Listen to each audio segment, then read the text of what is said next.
নমস্কার বন্ধুরা, বাংলার ইনভেস্টর ইউটিউব চ্যানেলে আপনাদের সকলকে স্বাগত জানাই। চ্যানেলে প্রথমবার এসে থাকলে চ্যানেলটা অবশ্যই সাবস্ক্রাইব করে রাখবেন এবং তার সঙ্গে সঙ্গে পাশে থাকা বেল আইকনটা টিপে অল অবশ্যই সিলেক্ট করে রাখবেন, যাতে পরবর্তী ভিডিওর নোটিফিকেশনগুলো আপনাদের কাছে সময় মতো পৌঁছে যায়। প্রথমেই এফআইআই এবং ডিআইআই এদের ডেটা দেখে নেব। ডিআইআই আজকের দিনে ৩,৫৭৮ কোটি টাকার শেয়ার কিনেছে এবং সেখানেই এফআইআই এরা ১৬৮১ কোটি টাকার শেয়ার বিক্রি করে দিয়েছে। এরপরে যদি আমেরিকান মার্কেট দেখি, ডাও জোন্স এটা এই মুহূর্তে 0.56% ওপরে ট্রেড করছে এবং নাসডাক কম্পোজাইট এটা 0.৫% ওপরে রয়েছে। আর বিগত কয়েকদিন ধরেই আমেরিকার যে আইটি কোম্পানিগুলো সেগুলো কিন্তু ভালো পারফরমেন্স দেখাচ্ছে। এরপর যদি ইন্ডিয়ান এডিআর গুলো দেখি, দেখতে পাচ্ছেন ইনফোসিসের এডিআর এটা 0.41% বাড়া রয়েছে। তারপর আইসিআইসিআই ব্যাংকের এডিআর এটা 3.68% বেড়েছে। আর ইন্ডিয়ান মার্কেটে তো আজকে ভালোই পারফরমেন্স দেখিয়েছে। তো আমেরিকান মার্কেটে এই যে পারফরমেন্স সেটা বাকি ছিল, তো আজকে সেই কারণেই আমেরিকাতে এই এডিআর গুলো বাড়ছে। তারপর উইপ্রোর এডিআর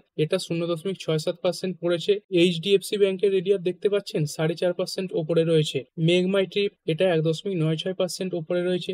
ডক্টর রেড্ডি ল্যাব এটা 1% ওপরে চলছে। এবং যাত্রা অনলাইন দেখে নেবো, যাত্রা অনলাইন এই মুহূর্তে 2.05% নিচে ট্রেড করছে। এরপরে অনেকেই প্রশ্ন করছেন, ইন্ডিয়া এবং আমেরিকার মধ্যে যে ট্রেড ডিল নিয়ে কথাবার্তা চলছে তার কি হলো। দেখুন, বারবার বলছি এর কোনো অফিসিয়াল অ্যানাউন্সমেন্ট কিন্তু এখনো আসেনি, তবে এই নিয়ে কিন্তু বিভিন্ন ধরনের রিপোর্ট সামনে আসছে।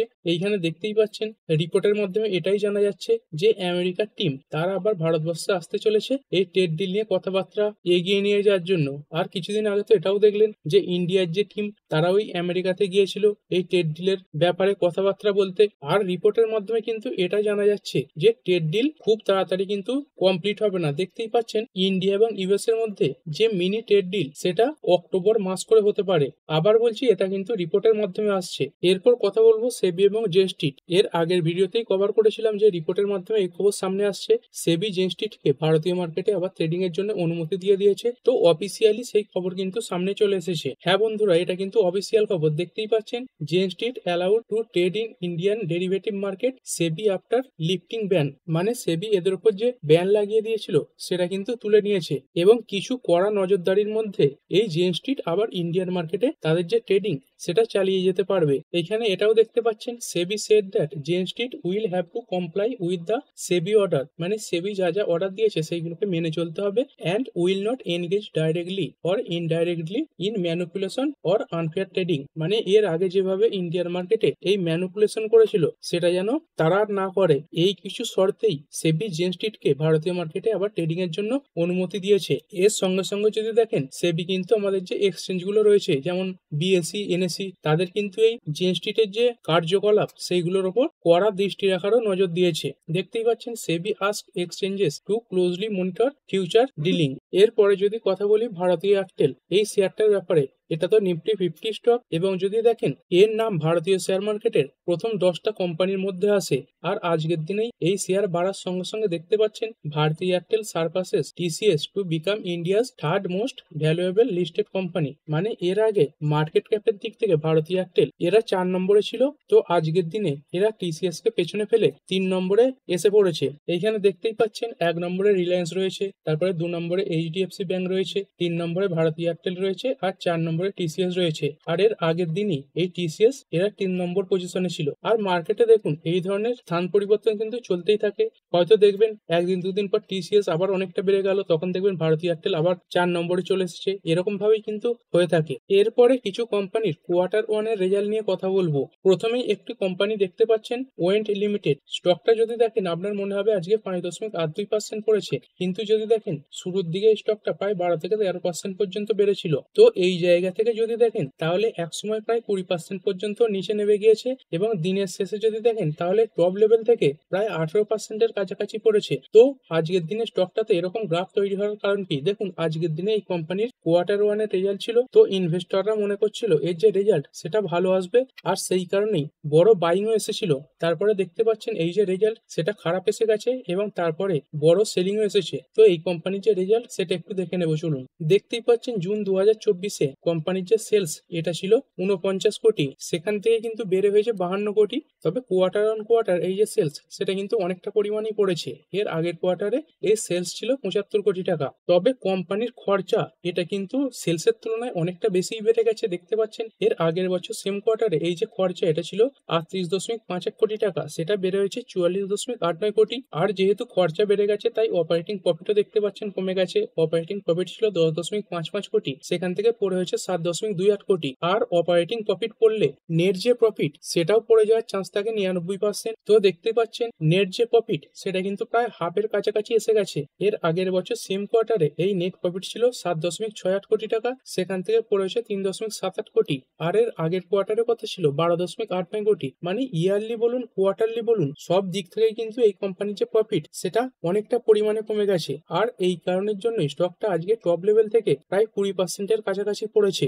এরপরে ওয়ার সেগমেন্টে কাজ করা কোম্পানি হ্যাভেলস ইন্ডিয়া লিমিটেড, এই কোম্পানিটাও আজকের দিনে তার যে কোয়ার্টারলি রেজাল্ট সেটা সামনে রেখেছে। তো দেখতে পাচ্ছেন কোম্পানির যে সেলস এটা ইয়ার অন ইয়ার 6% পড়েছে। এই জুন 2024-এ সেলস ছিল 5,806 কোটি টাকা, সেখান থেকে পড়ে হয়েছে 5,455 কোটি। আর এর আগের কোয়ার্টারে ছিল 6,544 কোটি। মানে এই সেলস ইয়ার অন ইয়ার এবং কোয়ার্টার অন কোয়ার্টার পড়েছে। তারপরে ইবিআইটি এটাও দেখতে পাচ্ছেন ইয়ার অন ইয়ার 10% পড়ে গেছে, 572 কোটি থেকে পড়ে হয়েছে 516 কোটি এবং এর আগের কোয়ার্টারে ছিল 757 কোটি। তারপরে যদি নেট প্রফিট দেখি দেখতে পাচ্ছেন এবার এসেছে 348 কোটি, এর আগের কোয়ার্টারে ছিল 517 কোটি এবং আগের বছর সেম কোয়ার্টারে ছিল 408 কোটি। মানে সব দিক থেকেই এই কোম্পানির যে রেজাল্ট সেটা কিন্তু খারাপ। এরপরে রিয়েল এস্টেট সেক্টরে কাজ করা কোম্পানি ওবেরয় রিয়েলটি, এই কোম্পানিটাও আজকের দিনে তার যে কোয়ার্টার ওয়ানের রেজাল্ট সেটা সামনে রেখেছে। তো দেখতে পাচ্ছেন কোম্পানির যে সেলস এটা ইয়ার অন ইয়ার 30% পড়ে গেছে।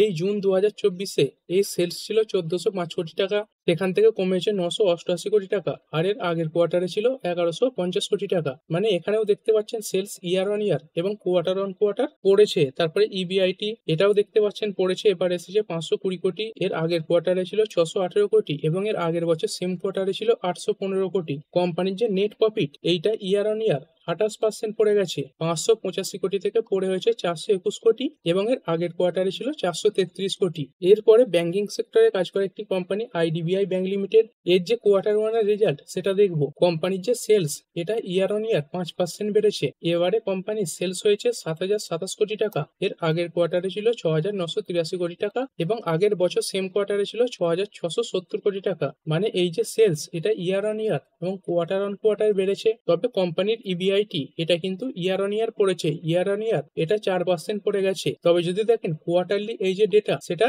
কিছুটা ভালো এসেছে এবং কোম্পানির নেট প্রফিটও দেখতে পাচ্ছেন ইয়ার অন ইয়ার 16% বেড়েছে, কিন্তু কোয়ার্টার অন কোয়ার্টার সামান্য পড়ে গেছে। এর আগের বছর সেম কোয়ার্টারে নেট প্রফিট ছিল 1739 কোটি টাকা, সেটা বেড়ে হয়েছে 2024 কোটি। তবে এর আগের কোয়ার্টারে কোম্পানির যে নেট প্রফিট এটা ছিল 2094 কোটি। আর যে কোনো ব্যাংকের সেলস, ইবিআইটি, নেট প্রফিট এগুলোর সঙ্গে সঙ্গে তাদের যে প্রভিশনিং এবং এনপিএস এগুলো দেখতে হয়। তো এই ব্যাংকের যে প্রভিশনিং এবং এনপিএস এটা কেমন এসেছে সেটা একবার দেখে নেবো চলুন। দেখতে পাচ্ছেন এই যে প্রতিটা ফিগার সেইগুলো কিন্তু সব কোটিতে রয়েছে। কোম্পানির প্রভিশন দেখতে পাচ্ছেন মাইনাসে রয়েছে, মানে যেটা ব্যাংকের জন্য ভালো। এর আগের বছর সেম কোয়ার্টারে ছিল -443 কোটি টাকা আর এবারে এই ডেটা এসেছে 179 কোটি টাকা। এবং যদি গ্রস এনপিএ দেখি এটাও দেখতে পাচ্ছেন ইমপ্রুভ হয়েছে।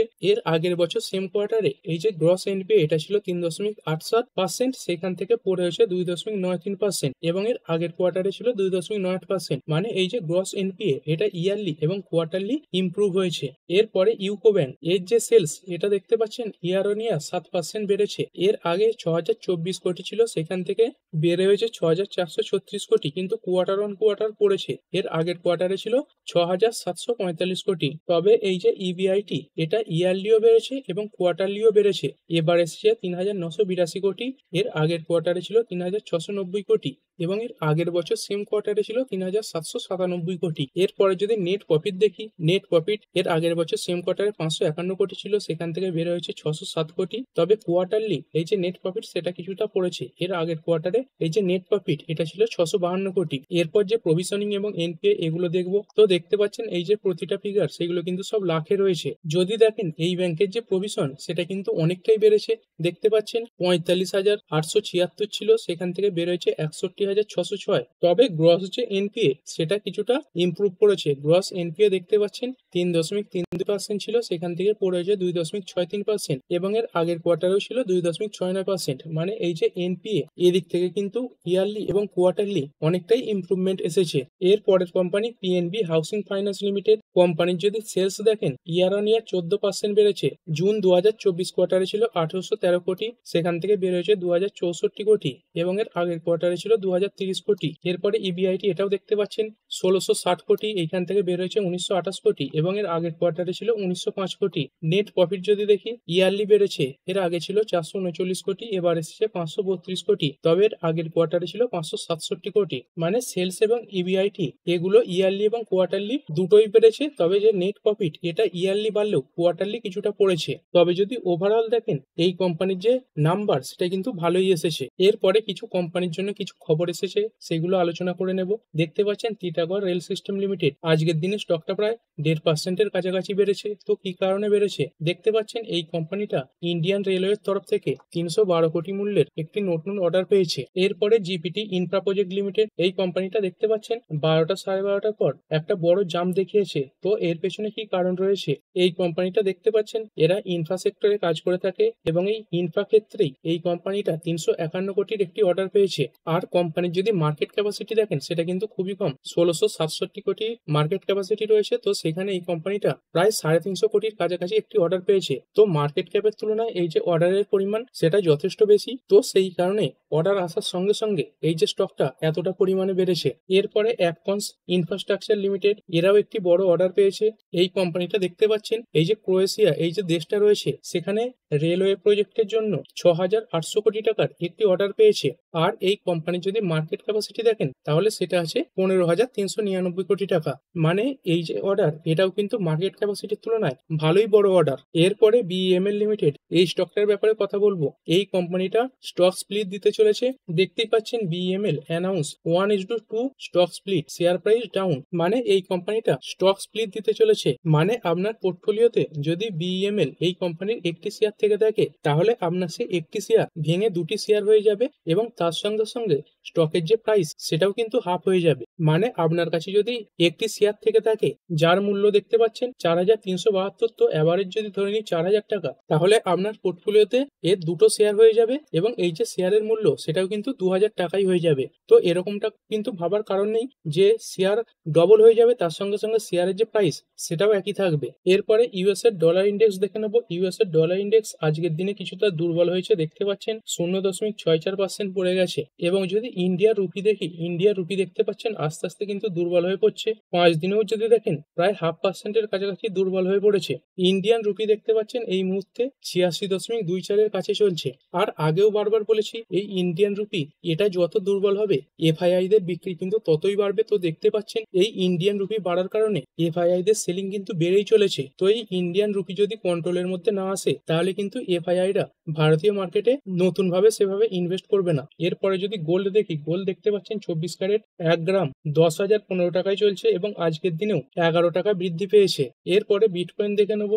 বিটকয়েন আজকের দিনে 0.5%-এর কাছাকাছি বাড়া রয়েছে। এরপরে ক্রুড অয়েল দেখবো। ক্রুড অয়েল দেখতে পাচ্ছেন আজকের দিনেও কিছুটা পরিমাণে পড়েছে। এই ব্রেন্ট ক্রুড এটা তো 70-এর উপরে উঠে গিয়েছিল, সেইখান থেকে দেখতে পাচ্ছেন আস্তে আস্তে পড়ে পড়ে 68.77-এর কাছে চলছে, এবং ডব্লিউটিআই ক্রুড এটা 66.88-এর কাছে চলছে। আর ভিডিও শেষে আরো একবার ডাও জোন্স দেখে নেবো। ডাও জোন্স এই মুহূর্তে 0.5% ওপরে রয়েছে, এবং এর সঙ্গে সঙ্গে আমেরিকার যে আইটি ইন্ডেক্স নাসডাক এটা 0.76% ওপরে ট্রেড করছে। তো ঠিক আছে বন্ধুরা, আশা করছি ভিডিওটা আপনাদের ভালো লেগেছে। আপনি চাইলে এটাকে লাইক এবং শেয়ার করতে পারেন। আর শেয়ার মার্কেট সংক্রান্ত ডেইলি নিউজ আপডেট পেতে চ্যানেলটা সাবস্ক্রাইব করে রাখবেন, এবং পাশে থাকা বেল আইকনটি টিপে অল অবশ্যই সিলেক্ট করে রাখবেন, যাতে পরবর্তী ভিডিওর নোটিফিকেশন আপনার কাছে সময় মতো পৌঁছে যায়। আর হ্যাঁ, ভিডিওটি শুধুমাত্র ইনফরমেশন এবং এডুকেশনাল পারপাসের জন্য বানানো হয়েছে। আমি সেবি রেজিস্টার্ড নই, তাই কোনো প্রকার শেয়ারে কোনো প্রকার বাই, সেল, হোল্ড বা অ্যাভারেজ করার কোনো সিদ্ধান্ত নেওয়ার আগে আপনার যে ফাইন্যান্সিয়াল অ্যাডভাইজার আছে তার সঙ্গে অবশ্যই আলোচনা করবেন। দেখা হচ্ছে পরের ভিডিওতে। ধন্যবাদ।